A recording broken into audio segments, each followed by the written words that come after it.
नमस्कार, आप देख रहे हैं दर्श न्यूज और मैं हूं यति आपके साथ। सरकार को गिराने या फिर बचाए रखने के लिए अगर एक विधायक जरूरी ना हो तो विधानसभा के किसी एक क्षेत्र के उपचुनाव को अधिक महत्वता नहीं दिया जाता है। ऐसा ही नजारा बिहार में देखने को मिल रहा है, जहां पूर्णिया जिला के रुपौली में 10 जुलाई को जो उपचुनाव होने हैं उनके परिणाम से भी सरकार की सेहत पर कोई असर नहीं पड़ेगा, लेकिन इसके बावजूद भी जोरों शोरों से अपने अपने प्रत्याशियों के लिए सभी राजनीतिक पार्टियों के तरफ से पूरी जी जान लगाई जा रही है।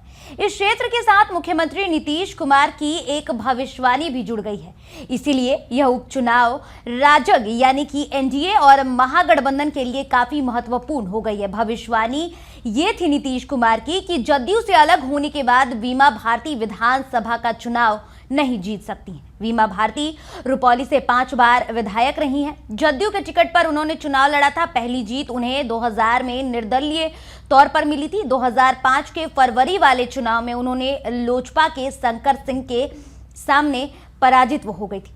उसी साल अक्टूबर में जो चुनाव हुआ उसमें वो राजद के टिकट पर जीत गई। 2010, 2015 और 2020 के विधानसभा चुनाव में जदयू टिकट पर लगातार जीतती आई वीमा भारती। इस साल 12 फरवरी को जब मुख्यमंत्री नीतीश कुमार विधानसभा में विश्वास मत हासिल कर रहे थे, वीमा भारती नए रूप में सामने आई। उनकी पहचान जदयू भाजपा के उन दर्जन भर विधायकों के रूप में की गई थी जिन पर आरोप था कि राजद ने विश्वास मत के विरुद्ध मतदान के लिए राजी उन्हें कर लिया है। विश्वास मत हासिल करने के बाद जदयू ने बागी के रूप में पहचान किए जाने गए विधायकों के विरुद्ध कार्रवाई नहीं की।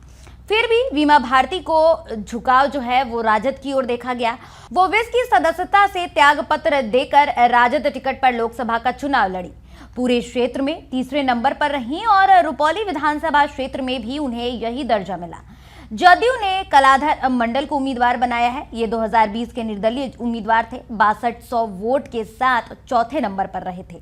वहीं वीमा भारती के सजातीय गंगोत जाति के हैं। उनकी जीत के लिए मुख्यमंत्री नीतीश कुमार ने सभा की।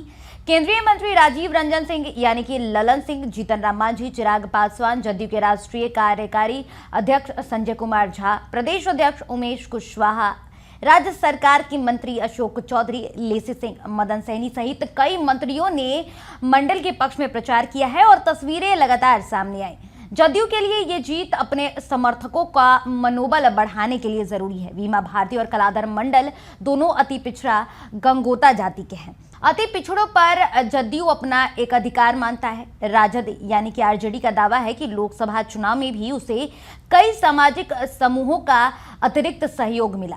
इसमें कुशवाहा और वैश्य जातियों का सहयोग खास माना जा रहा है। इसके अलावा अति पिछड़े जाति भी उसी के ही पक्ष में गोलबंद हुए। वहीं राजद अगर इस बार रुपौली का सीट जीतता है तो उसका यह दावा मजबूत हो जाएगा कि माय समीकरण से अधिक बड़ा सामाजिक आधार उसे मिलने जा रहा है। रुपौली की जीत से अगले विधानसभा चुनाव में अपनी संभावना की ओर करीब राजद देखता नजर आ रहा है। ऐसे में कुल मिलाकर अगर बात करें तो एक तरफ जहां एनडीए के लिए भी ये जीत काफी जरूरी है, क्योंकि जो समीकरण की बात हो रही है वो कहीं ना कहीं आरजेडी के पक्ष में है। वही समीकरण लगातार देखा जा रहा है और ऐसे में जिस समाज से कलाधर मंडल आते हैं उसी समाज से वीमा भारती भी आती हैं। तो ऐसे में अब जो जोड़ तोड़ की स्थिति है वो काफ़ी ज़्यादा हो गई है और वोटिंग को लेकर के अब देखिए कल चुनाव होगा, कल वोटिंग होगी और इसके बाद ये साफ हो जाएगा कि जो दावे इंडिया और एनडीए गठबंधन की तरफ से किए जा रहे हैं इसमें जनता किसे जीत दिलाती है और जनता किसे अपना विधायक बनाती है। दर्श न्यूज पर फिलहाल के लिए इतना ही। देश, दुनिया और बिहार झारखंड की तमाम खबरों को देखते रहने के लिए